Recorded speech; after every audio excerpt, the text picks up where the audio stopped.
Polymath is someone that good at literally everything: athletic, intelligence, smart, strength, and they are have knowledgeable in multiple domains. Ini adalah beberapa tips dari aku sehingga kalian bisa menjadi bagian dari polymath person yang bisa max out of your stuff. Pertama adalah meta learning. Meta learning adalah learn how to learn. Kamu harus menentukan bagaimana cara belajar yang paling efektif untuk belajarmu sehingga waktu belajarmu akan sangat efektif dan sangat singkat, dan dengan waktu yang singkat itu kamu bisa mencapai banyak hal. Misalnya aku bermain Rubik hanya belajar 1 sampai 2 hari dan aku akan mastering that.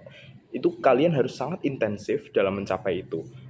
Dalam metode belajar ini akan sangat berbeda pada setiap orang. Misalnya aku lebih suka menonton dari video misalnya, tapi ada beberapa orang juga yang lebih nyaman menggunakan rumus-rumus atau lain-lainnya. Dengan begitu, meta learning adalah hal yang paling utama harus kalian tahu sehingga kalian bisa efektif. Note dari hal ini adalah tidak semua hal akan sama dalam cara untuk belajarnya. Misalnya, yaitu bermain catur dan mungkin belajar matematika di sekolah akan sangat berbeda, sehingga kalian harus menentukan atau kalian harus be more flexible to do the meta learning itself.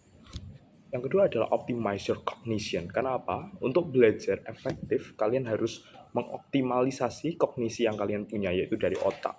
Dengan cara apa? Yang pertama yaitu ada bukti atau data, sudah banyak di research bahwa tidur sangat berpengaruh untuk kelancaran kognitif, untuk kelancaran berpikir, untuk kelancaran dalam efektif dalam belajar. Sehingga tidur 7-9 jam akan sangat baik atau sangat optimal untuk pertumbuhan kognitif kalian. Dan yang kedua, kalian bisa mengambil suplemen-suplemen kesehatan atau nutrisi-nutrisi yang penting buat otak, misalnya adalah fish oil atau nutrisi-nutrisi lain, misalnya protein dan lain-lain yang sangat berguna untuk perkembangan kognitif kalian di kehidupan sehari-hari.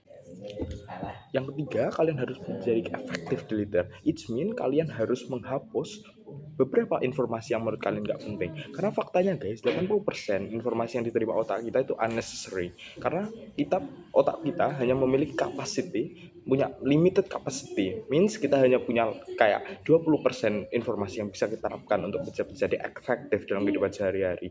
Jadi kalian harus bisa menghapus beberapa hal yang mungkin tidak penting atau beberapa hal yang mungkin less important dibanding hal-hal yang kalian harus perjuangkan misalnya. Yang keempat adalah tips dari aku untuk menjadi super efektif to manage your energy. Karena faktanya kita bukan bingung cara untuk belajar yang efektif, tapi bagaimana kita punya energi untuk belajar yang efektif tersebut. Ini beberapa tips dari aku untuk melakukan semua hal sangat efektif dan bisa melakukan semua hal.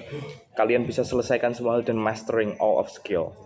Yang pertama yaitu ketika otak kalian yang berjalan atau ketika otak kalian yang melakukan sesuatu, misalnya belajar, itu kalian ada di fase di mana kalian mengistirahatkan tubuh kalian. Ini berarti kalian punya effective time untuk melakukan hal satunya, untuk belajar misalnya, dan melakukan istirahat untuk kegiatan satunya yaitu di physical.